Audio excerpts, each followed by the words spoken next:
Alright, guys, I'm back with another chapter in Exodus. We're in Exodus chapter 17, and it's one of those rare days to where I'm doing it where it's still light out. So, a little bit ahead of the schedule today, and we're going to get right into it.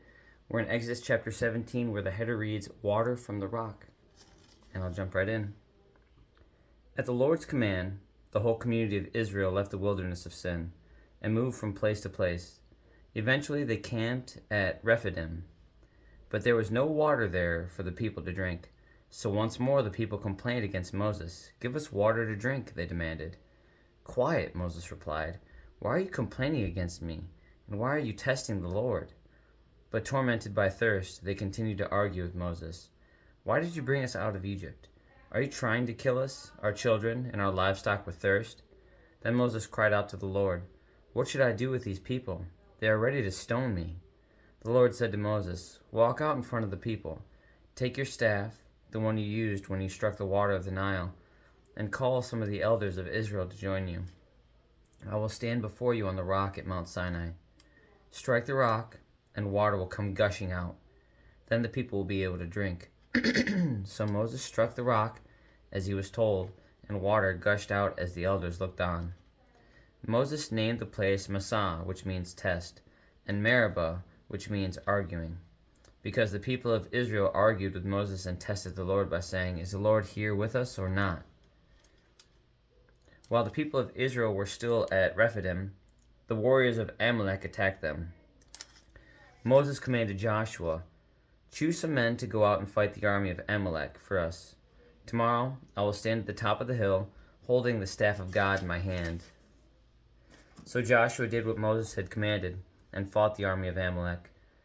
Meanwhile, Moses, Aaron, and Hur climbed to the top of a nearby hill.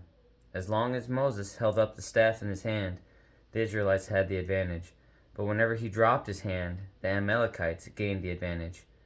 Moses' arms soon became so tired he could no longer hold them up. So Aaron and Hur found a stone for him to sit on. Then they stood on each side of Moses, holding up his hands. So his hands held steady until sunset. As a result, Joshua overwhelmed the army of Amalek in battle.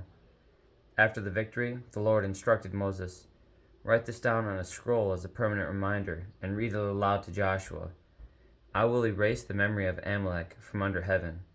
Moses built an altar there and named it Yahweh Nissi, which means the Lord is my banner. He said, They have raised their fist against the Lord's throne, so now the Lord will be at war with Amalek generation after generation. And that's the end of chapter 17, guys. I guess my favorite part about this is the support that, Aaron and Hur gave Moses. So often, since the start of my following Christ, truly, in what I believe was truly me following him now, which is actually way more recent, in my lifetime, it's so refreshing to identify with those of the same faith that walk with such assurance, and it's just a breath of fresh air when I talk to those that share my faith and that are doing their best to walk, I could say like me, better than me. I don't know. It's not a comparison, but I feel the effort. I feel the understanding that they have when we have conversations about just fellowship and where God has us, and grace, and just wanting to just constantly be in pursuit of Jesus. That it's just it's like just taking a big deep breath in and being able to hold it for a while. It's so comforting, and it eases the body, and it regulates the blood pressure. Like your whole body just feels lighter, and it's so nice. And then God tells us, though, when more than one of us are joined, so two or more, that he's present. And it's like you can feel that. It's like you can cut it with a knife, if you will. And I just enjoy that. I'm so ready to go home and be with brothers and sisters and just enjoy and fellowship for the rest of my life, so I don't have to worry about anything else. And I know that that's God's call for us here, to just be in constant fellowship and to find others that are in constant fellowship and to just love and be that beacon of light. Let Him shine through us. It's not me shining, it's definitely Him.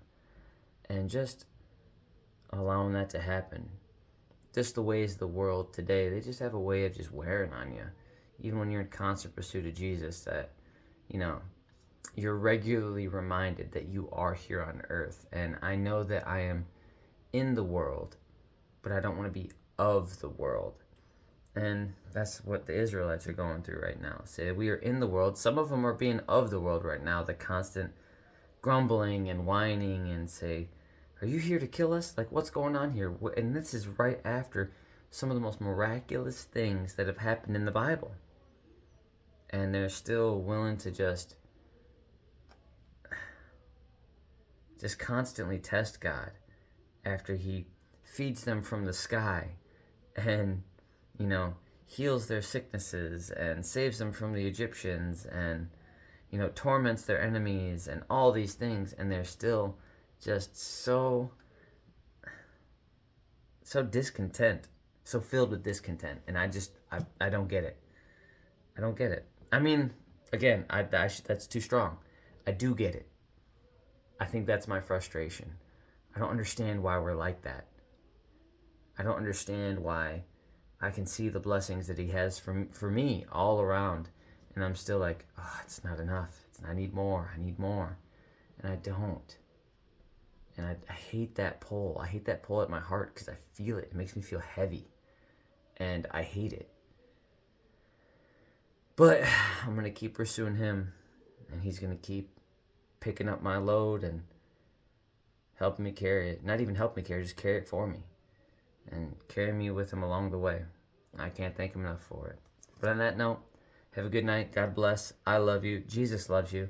And I'll be back for chapter 18 of Exodus, where the header reads, Jethro's visit to Moses. I'll see you guys tomorrow. Have a good night. God bless.